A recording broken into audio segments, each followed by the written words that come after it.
Homage to the root teacher, Buddha Shakyamuni. Homage to the wisdom warrior, Manjushri. Homage to all the benevolent lineage masters.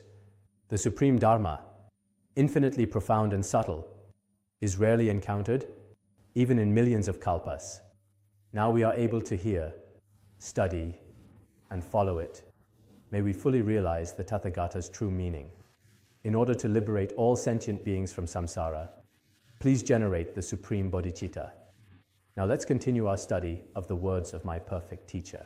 As for the way to listen to the Dharma, we've already covered eliminating the 3 faults of the vessel and the 6 stains.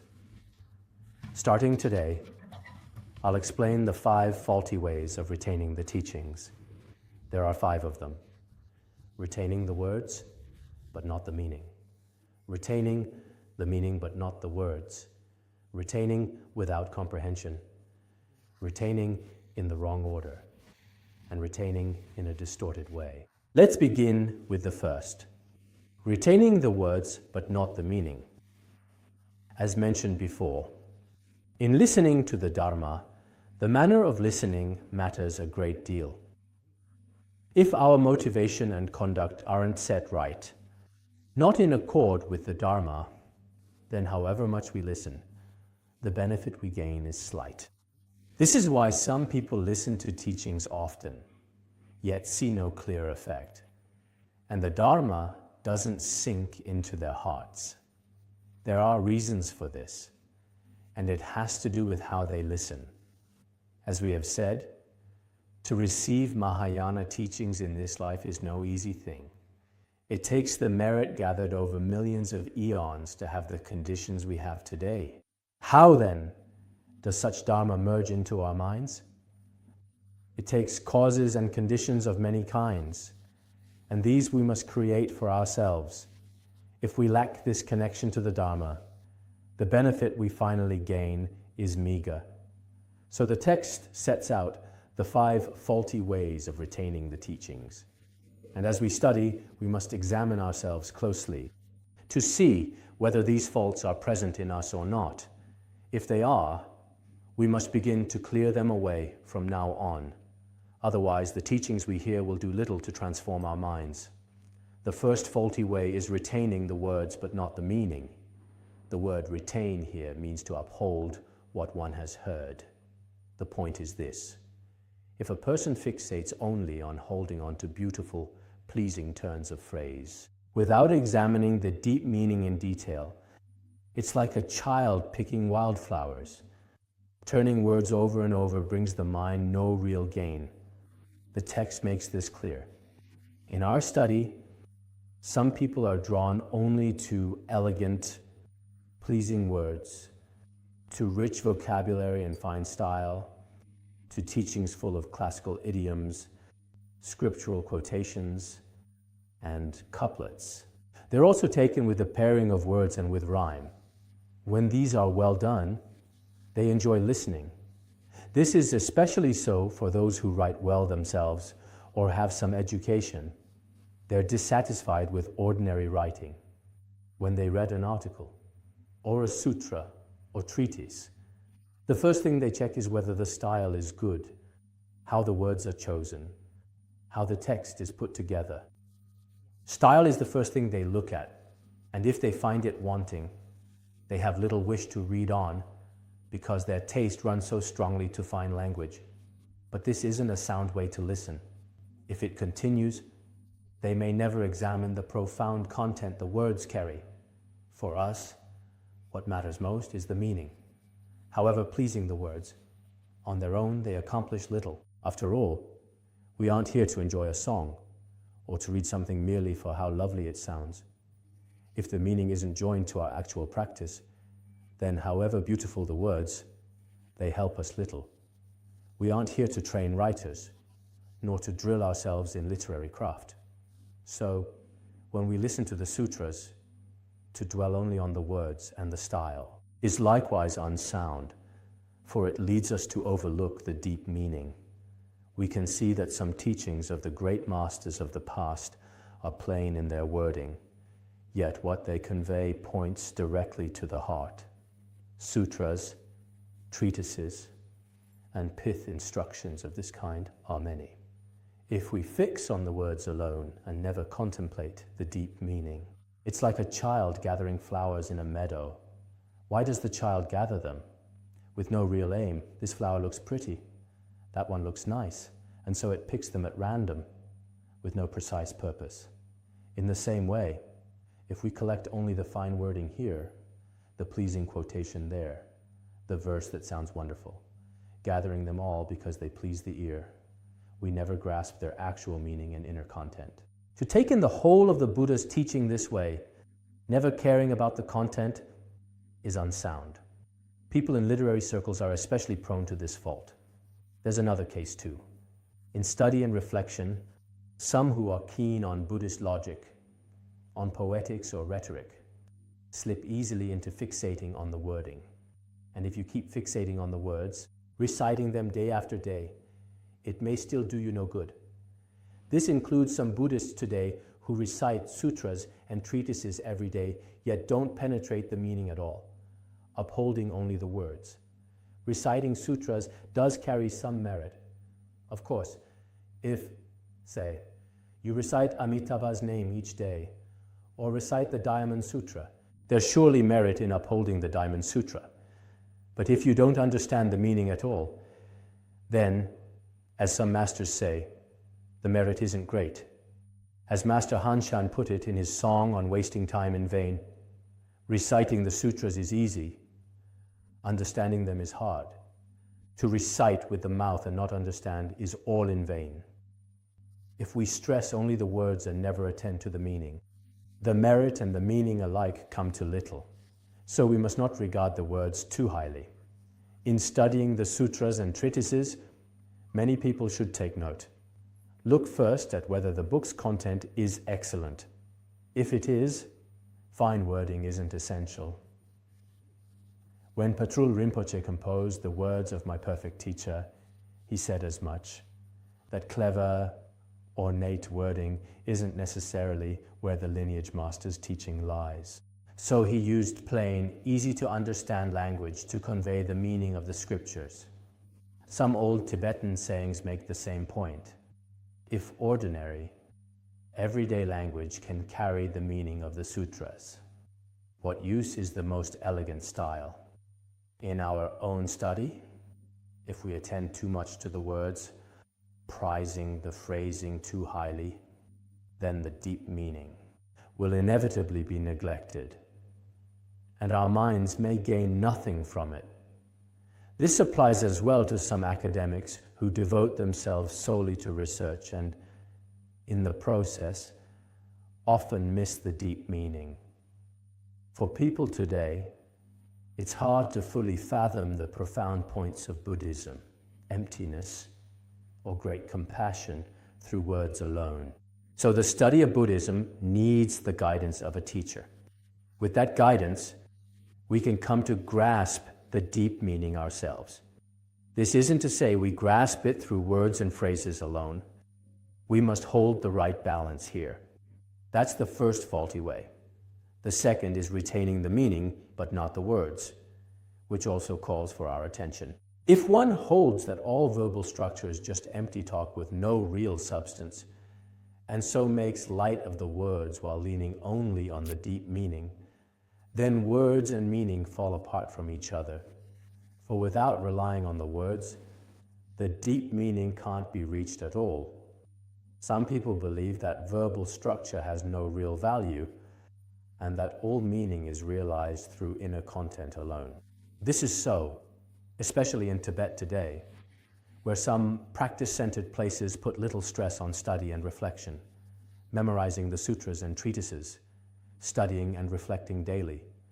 They don't much encourage.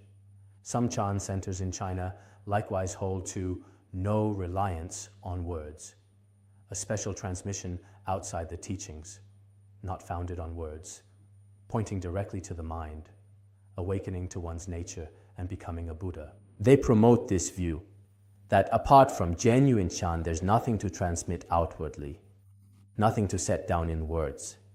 Everything comes through directly pointing out the nature of mind, so that one sees one's nature and becomes a Buddha.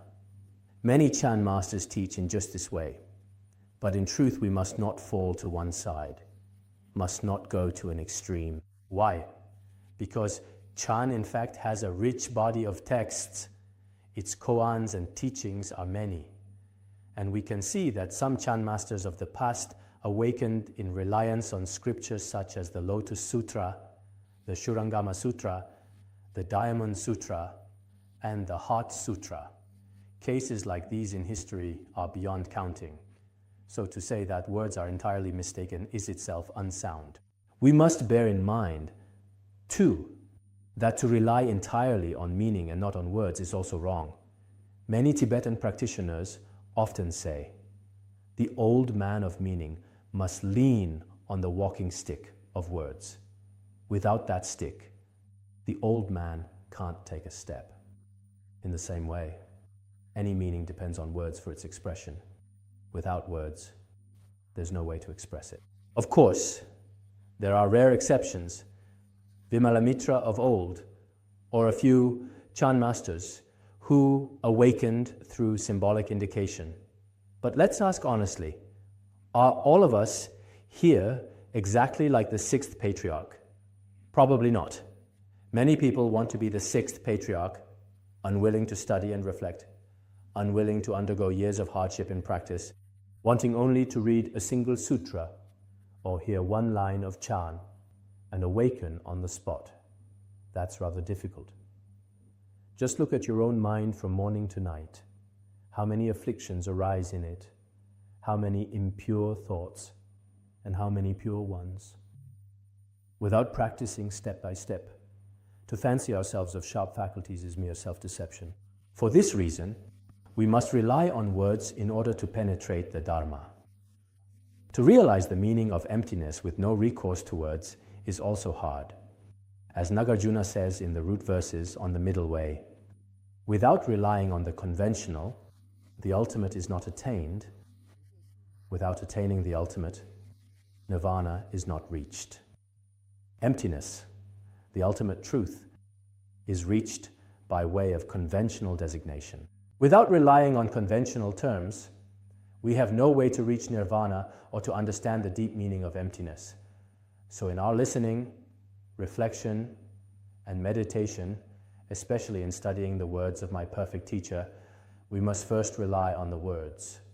Only through them can we reach the meaning. This pith instruction is important for everyone. As you study and reflect, please don't neglect either side. Suppose you say, I think the meaning is what matters. I dwell on the meaning all day. The words are unnecessary. Why recite them? You can shout yourself hoarse and it does no good. Don't memorize. Just watch the mind. Just rest in it. Such boastful talk I can't praise. Doesn't hold up. If you can't even memorize the words, can't even penetrate them, then to penetrate the meaning is impossible. And there's another group who hold that the words are what matter, while for the time being they slight the meaning. They're forever noticing. This one writes well. That one has a fine style. That one is eloquent, caught by the sound of the words, never reflecting on the actual content. This too is unsound. I hear that in some university exams the content may be hollow, but as long as the style is polished and the wording fine, full marks follow. This as well is a flaw in education. As Buddhists, we must take hold of both at once, the words and the meaning, and this bears on study, reflection, and practice. In study and reflection, you can't but attend to the words. In practice, you can't but attend to the meaning. When study, reflection, and practice are fully integrated, you give due weight to both the words and the content. So His Holiness Jigme Phuntsok Rinpoche, in spreading the Dharma, stressed that his fourfold assembly of disciples weigh words and meaning alike. We can see the same in Patrul Rinpoche's instruction here. Fellow practitioners, in your study and reflection, I hope you'll hold the two together. Some think the meaning so important that they ignore the words, keeping their eyes shut and never glancing at the text during teachings. But however clever you are, if you can't manage to memorize the words and won't even look at the text, how are you to contemplate the meaning? So I have little patience for those who refuse to read the text, whatever their standing. On the other side, some hold the words important and care nothing for the meaning, and that won't do either. To lean on the words alone accomplishes nothing. What we need most is the content, the meaning. It's the meaning that cuts the afflictions in our mind stream and brings awakening. So both are crucial and must be given their due. Next, the third faulty way, retaining without comprehension. If you retain a teaching without telling apart its levels, the definitive and the provisional, and the various modes of hidden intent, you'll mistake what the words and the meaning refer to, and end by going against the true Dharma. The point here is that, failing to grasp the content, one finally sets the whole meaning and the words at odds. Wrong views may then arise in our mind stream, with much that's unsound. Why do I say so? Because even granting that we value both words and meaning, we still must penetrate the content of the sutras, the treatises, and what the teachers convey. If you don't grasp the content being taught, you certainly can't understand its true meaning as it is. For as we know, the Buddhist sutras hold many passages of differing meaning. In particular, the Buddha taught different approaches to suit beings of different capacities. Some teachings are definitive, some provisional. The definitive and the provisional you've heard of many times before, so I won't expand on it here. In general, what we call definitive is what accords with actual truth, with the way things really are. For instance, the teaching on emptiness in the second turning of the Dharma wheel is definitive. No argument can refute it. The third turning taught the luminous essence of the Tathagata Garbha, the Buddha nature, its innate luminosity. This too is definitive. Neither can be overturned by any sound reasoning. But before other beings, the Buddha also taught according to their differing capacities. Sometimes he said, the self exists. Sometimes the self doesn't exist. In truth, that it doesn't exist is the real point. This is definitive. That it exists was taught provisionally for certain beings. So to understand Buddhism, we must study it fully, completely, and systematically. If you don't, but take one layer out of context and treat it as final, then I'm afraid the genuine teaching won't be fully penetrated. The distinction of definitive and provisional is, indeed, important in Buddhism. Some teachers say that whatever agrees with one's own mind is definitive, and whatever doesn't is provisional. If that were so, then take worldly people who feel greed for wealth or attachment to those they love. That too would be definitive, merely because the mind likes its object. Other explanations differ, and to my mind, the standard should be how well a teaching accords with reality. The fine points of definitive and provisional I won't analyze in detail here. In short, we must study and reflect widely on the definitive and the provisional, on hidden intent and underlying purpose. Only then will you know what the Buddha taught in this or that sutra, such as the merit of reciting a certain Buddha's name, or in another sutra, the merit of reciting a certain mantra. All of these can be analyzed. In general, there are 4 kinds of hidden intent and 4 of underlying purpose. These were covered, for example, in the 8th chapter of Finding Comfort and Ease in the Nature of Mind, the intent that leads beings to enter, the intent concerning characteristics, the intent regarding particular persons, and so on.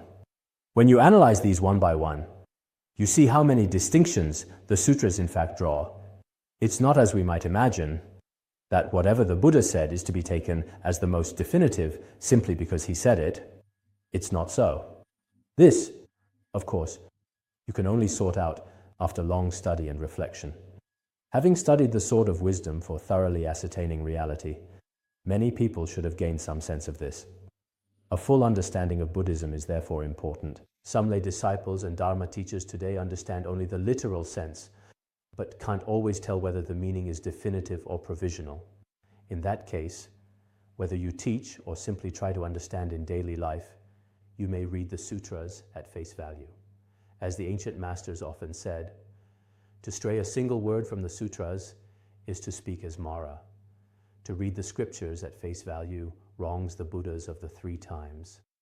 So it's said, if one's view or conduct truly departs from the meaning of the Mahayana scriptures, then from a certain angle, it's the work of Mara, wholly against the sense of the Dharma. To fasten a meaning onto the bare words is unsound. Yet sometimes nowadays, lacking long study and reflection, one may appear to be teaching the sutras while in fact missing their meaning, and that's a serious fault. So, the meaning of definitive and provisional must be analyzed. Otherwise, I have quoted before from the chapter on causes and conditions, father and mother are to be slain, both king and minister purified. When realm and retinue are all destroyed, that person attains purity. On its face, the verse seems to say that one's parents are to be killed, and the king, ministers, and retinue all destroyed. And only after destroying them can one gain liberation. But that's not its sense at all. The parents, the king, and the rest here stand for something else, for craving and grasping, the view of a real self, and the clinging to rules and rituals as a path. Only when these wrong views, together with the all-ground and the all-ground consciousness, are destroyed, can one attain liberation. So at times, lacking long study and reflection, we find it hard to interpret the content of the sutras directly. I sincerely hope then that everyone will study systematically, especially the classifications of definitive and provisional set out in the 8th chapter of Longchenpa's Finding Comfort and Ease in the Nature of Mind. Once you have, you'll know at any time what kind of teaching the Buddha gave to which beings. Grasp this, and expounding the meaning of the sutras in any setting will pose no difficulty.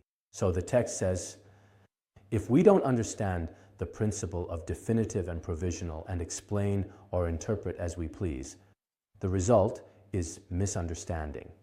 We must always examine this, which, of course, takes broad learning. Without a measure of wisdom, you may not grasp the ultimate, profound meaning of the sutras. This is retaining without comprehension. That is, you haven't understood the meaning, and so you have no warrant to expound the truth of the Dharma at will. That's the 3rd faulty way. The 4th is retaining in the wrong order. To retain the teachings out of order plainly breaks the pattern of the Dharma.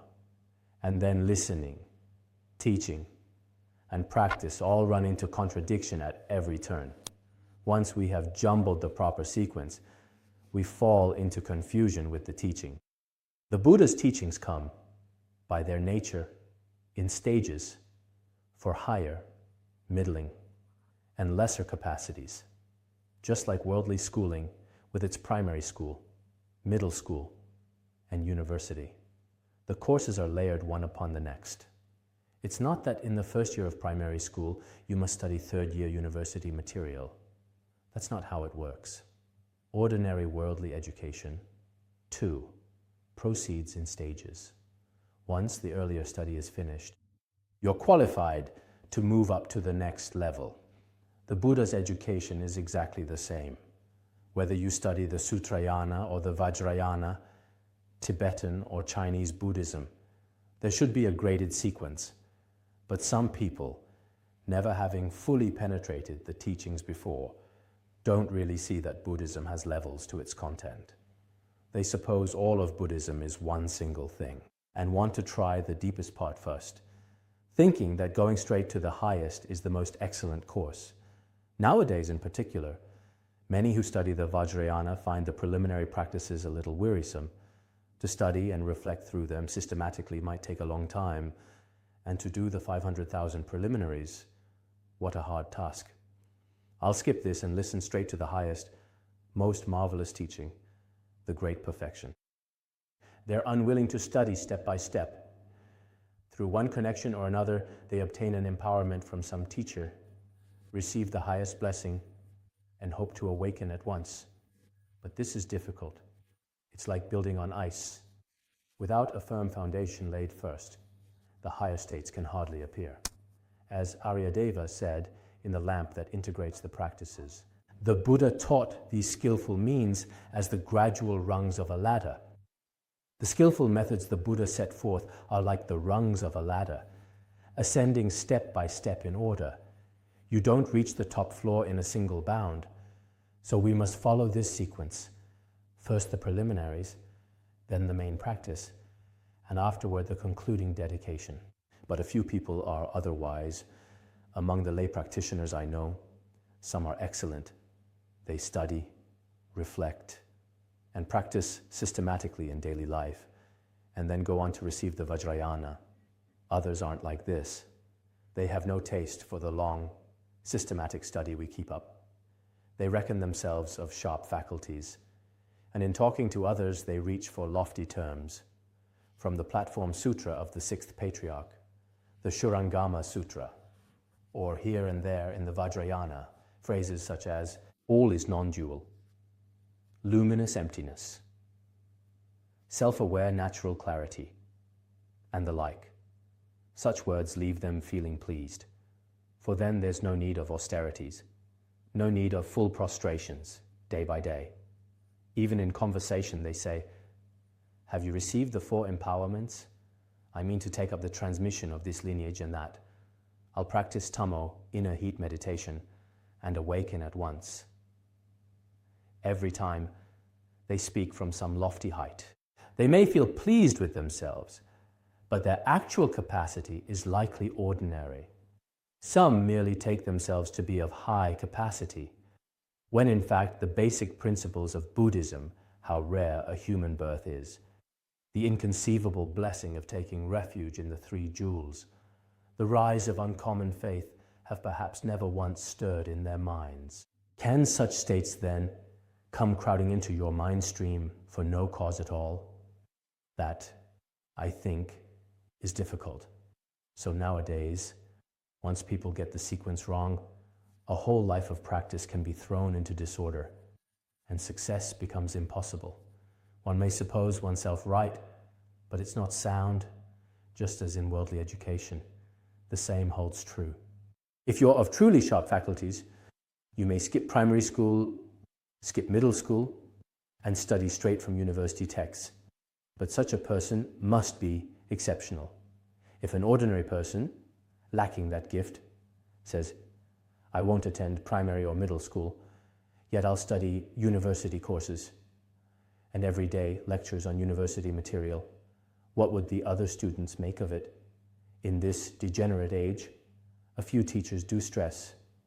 You may simply rest in the state. Just meditate directly within primordial purity.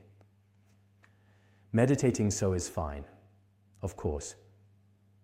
The Dharma has no owner, and if the teacher has granted permission, we can't force you to stop, nor seize your view from you. But if you haven't laid a foundation and merely rest directly, watching the nature of your own mind, well, anyone can watch the mind. Without the groundwork first, you may not arrive. So I sincerely hope we proceed in proper sequence.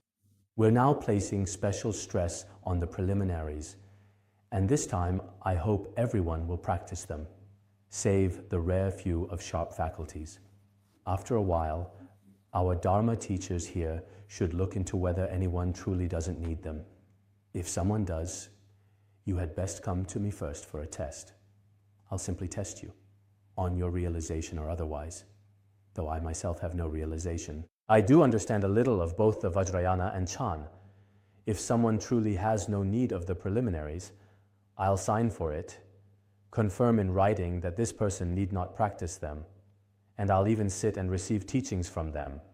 If they truly have the pith instructions, the rest of us, free of envy, can have them grant an empowerment and bless us, and share the realization in their mind stream. That would be fine. Short of that, to think oneself above the preliminaries is simply conceit. I've heard there are a few here who think I shouldn't need to practice the preliminaries. No need to practice, no need to study and reflect. If so, I have several ways to test you. It depends on whether you dare to come. I should think you would, for if you've reached so high a state, the test is nothing. But if attachment runs that deep, it's not a good sign. I truly hope that this time, all of us, so many people will practice the common preliminaries together. Many government officials I know, and some of my old classmates, also feel this is an opportunity worth seizing. With so many monastics and lay disciples, at home and abroad, practicing together, the merit is great. Many have joined of their own accord, wishing to practice as a community. So when a few cut off their own connection to the Dharma out of pride, I find it a great pity. So in practicing the preliminaries this time, I hope no one retains them in the wrong order, which plainly goes against the true pattern of the Dharma. For then, whether listening, teaching, or practicing, with the sequence wrong, nothing will work. If, in your preliminary practice, not even the thought of how rare a human birth is, or of impermanence, has ever arisen in your mind stream, if you have never once weighed how rare a human birth is, and simply feel content as you are, can any high realization arise in such a mind? I'm afraid not. We see that the great masters and practitioners of high realization in the past all studied in proper order. Wherever a teacher or a teaching was to be found, they went gladly to receive it, and they were willing to undergo hardship and to do the preliminaries. As a rule, the higher one's realization rises. The less one looks down on the lower teachings. They held the contemplations on karma and on the rarity of human birth to be important, and prostrations too. They scorned none of these. To have nothing whatever in one's mind stream and yet think oneself remarkable. That's pride, hollow and empty, self-deceiving. Better, frankly, not to study Buddhism at all. For without studying, one is at least spared such wrong views. So in study and reflection, I urge everyone to drop this pride and follow the proper order. The fifth faulty way is retaining in a distorted way. If you take in the meaning in a distorted way, your mind stream is ruined by the spread of wrong notions, and you may even become a disgrace to the Dharma. The text says that the teachings of Buddhism are by nature precise and pure, but a few people, short on the wisdom and strength that come from study and reflection, misread them. For instance, we speak of emptiness in Chan, and of emptiness in the middle way as well. Some misread it to mean that nothing exists at all, and they begin to disparage cause and effect, to disparage supplicating the three jewels, saying all is empty, nothing exists. This is in fact a wrong view. It's not that once emptiness is realized, nothing is left. That's not the meaning. So wrong views spread through the mind stream. And in the end, such a person does no virtue at all. There are people like this, having gained only a little understanding of the middle way or the teachings on emptiness. They take it that nothing exists, and so bad deeds and good deeds are all one to them. Jigme Phuntsok Rinpoche once told a striking story. There was an old man who had heard a little teaching on emptiness and concluded that nothing exists. He took to slaughtering goats, and as he killed, he would tell the goat, "You, the goat being killed, don't exist. And I who kill don't exist either. Today I'm killing you." And as he killed, he recited the mantra of Avalokiteshvara. His conduct was self-contradictory. Perhaps in his heart he was afraid, worried whether he himself would suffer for it after death, and so he killed while reciting Avalokiteshvara's mantra. The spread of such wrong views is appalling. Some people today, lacking sufficient wisdom, misread the Dharma, the clear light, emptiness, the rarity of human birth, and where wisdom falls short, misreading often follows. So the Dharma teachers and tutors here must take care. reflect on how the great masters of old explained things, and ask whether, in your own teaching, you may have explained them wrongly. Keep reminding yourself of this. Otherwise, you may misexplain without even knowing it. You may be able to expound the words on the surface, but if you haven't penetrated the meaning, there may be no real substance to it. As the Udana Varga says, the fool recites 1,000 chapters, but understands not one line. The wise understands one line, and through it grasps 100 meanings. On the surface, the fool can recite 1,000 chapters, yet the content hasn't entered his mind stream in the least. He can't grasp its true sense. The wise aren't like this, though the wise may recite and understand the meaning of a single line. Through that one line, they grasp 100 meanings. A wise person, taking just one verse of an aphorism, all things are impermanent, say, or all conditioned things are suffering, lays hold through it of the whole of human life.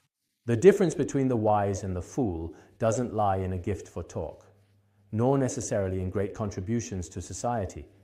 It lies in this: certain teachings work a great change over the whole of the wise one's life and do much to tame the afflictions within. So the gap between the wise and the fool is wide. In study and reflection, then, I hope you won't retain the teachings in a distorted way, a thing that happens all too often. Some fellow practitioners, in study and reflection, suppose they've understood the meaning of a passage when in fact they have misread it elsewhere. This happens often. So the Dharma teachers, in written and oral exams, must look closely to see whether a person has truly understood or has misunderstood. This must be analyzed. Otherwise, and most people today, steeped since childhood in worldly culture, take some worldly principle, some worldly truth, for a Buddhist teaching. To this day, this is common, and not least among some Dharma teachers. A teacher may believe he's conveying the content of the sutras, when in fact he's nowhere near it. Some think they have fully penetrated the Dharma and are teaching it well, when in truth, they haven't come close. This happens often, so we must clear away the faults named above. This is important. To prize the words and not the meaning won't do. To prize the meaning and not the words won't do either. To jumble the sequence won't do. And to fail to understand the meaning or to misunderstand it won't do. These points are crucial. Whenever you set out to study any sutra or treatise, you must first set your own attitude straight. Only by following this pattern can you penetrate its content. So before we formally begin the words of my perfect teacher, each of us should act on Patrul Rinpoche's instructions, in teaching others later and in studying together, and hold to these requirements. It's not a matter of saying so once aloud, of getting through it once today. Over the long term, throughout the whole of the content, you must work within this framework, retaining the teachings by the correct path, with words and meaning, higher and lower, in no way out of order. Words and meaning should agree without contradiction. The sequence should be kept right, and the meaning understood correctly. This is how to take in the sutras. When you meet a passage whose meaning is hard and whose content is dense, you must never decide it's beyond you and give up. Persist with stubborn resolve. With texts like the Ornament of Clear Realization or the Fundamental Wisdom of the Middle Way, the content is rich and the wording isn't easy. And with the last chapters of the 400 stanzas on the Middle Way, many fellow practitioners falter. Some time ago, many in our Bodhi Society studied the wisdom chapter of the Way of the Bodhisattva, and a great many fell away, a pity indeed. Up to the 9th chapter it went smoothly, but at the wisdom chapter they could chew no further and were lost. Yet at such a point you shouldn't think, there's no way I can understand this, and give up so quickly. Don't do that. Take it up with stubborn spirit, or with a glad heart, and study it again and again. With a worldly subject you wouldn't quit over some small setback. So it's here. If a point of meaning escapes you this time, there's the next. Some Khenpos in our college, for instance, meet a scriptural point one year that they can't understand, and the next year, and the year after. Keep turning through many sutras and treatises over 2 or 3 years until, little by little, they penetrate its meaning. We should be the same. The first time you hear the wisdom chapter, it's surely not easy to follow. As I have said before, at the start, it took me real effort to follow even once or twice. After that, it was no longer much of a problem. So when many people meet a slightly hard point, they think, this is too hard. Never mind. There's no way. And that won't do. The text also says this: when you meet a teaching whose meaning is simple and whose words are few, some treatises are plain in meaning and short, like the 37 practices of a bodhisattva or the words of my perfect teacher, fairly easy to follow. You must not think the meaning shallow and treat it with contempt. You must keep it in mind and remember it. In other words, when you meet an advanced teaching, don't decide it's beyond reach and refuse to read on. And when a teaching is simple, plain and clear, don't think, I've seen this, I've heard this, I listened to the 37 practices of a bodhisattva long ago, I memorized the way of the bodhisattva long ago. There's nothing to it. No need to study it again. It's superfluous. You shouldn't think this way. The words may be simple, but the content serves us still, in this life and in lives to come. So you must practice it again and again. Otherwise, you neither seek the higher teaching nor respect the lower, and so you never come to the Dharma at all. When Jigme Phuntsok Rinpoche taught the Dzogchen of Manjushri, he quoted a Tibetan saying, "Ake cannot practice the high teaching. Ake will not practice the low teaching. And at death, Ake dies with no practice at all." Here, Ake is a colloquial term for a monk. The sense is that some practitioners won't practice the high teaching, nor will they practice the low, and so a whole life slips by in a daze. And when they leave the world at last, they have practiced no Dharma at all. Many fall into this, and you must be careful of it. So treat every teaching, high or low, as nectar. Whenever any teacher expounds a teaching, I go over it again and again, and you, too, should think it over once more. If even Patrul Rinpoche needed to receive the preliminary teachings more than 20 times, how many times will be enough for us? We should probably hear them 50 or 60 times to penetrate their meaning. Otherwise, measure your own faculties against Patrul Rinpoche's, and you'll see where you stand. So a weariness toward the Dharma is something to watch for. We have a certain failing now, a teaching we haven't received. We go to hear, but one we've read or heard before, we feel we need not take again. Many have this failing, and it's unsound. Some great masters of old made lifelong vows. I'll read the way of the Bodhisattva 100 times. I'll read the words of my perfect teacher 100 times, and along with the vow, whenever any spiritual guide taught these texts, they were glad to go and listen. If we have this spirit, these teachings will benefit our mind stream. Without it, our practice runs into difficulty. In short, we must keep words and meaning in their correct correspondence, higher and lower in proper order. The sequence above is crucial. Hold all the words and their meanings in order, point by point, leaving nothing out. Good. We'll stop here today.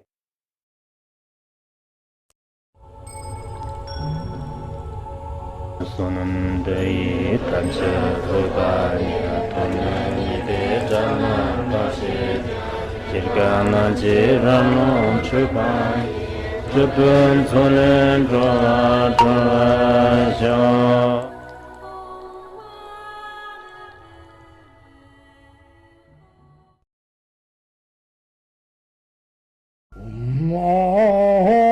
Bandara Badma Asadar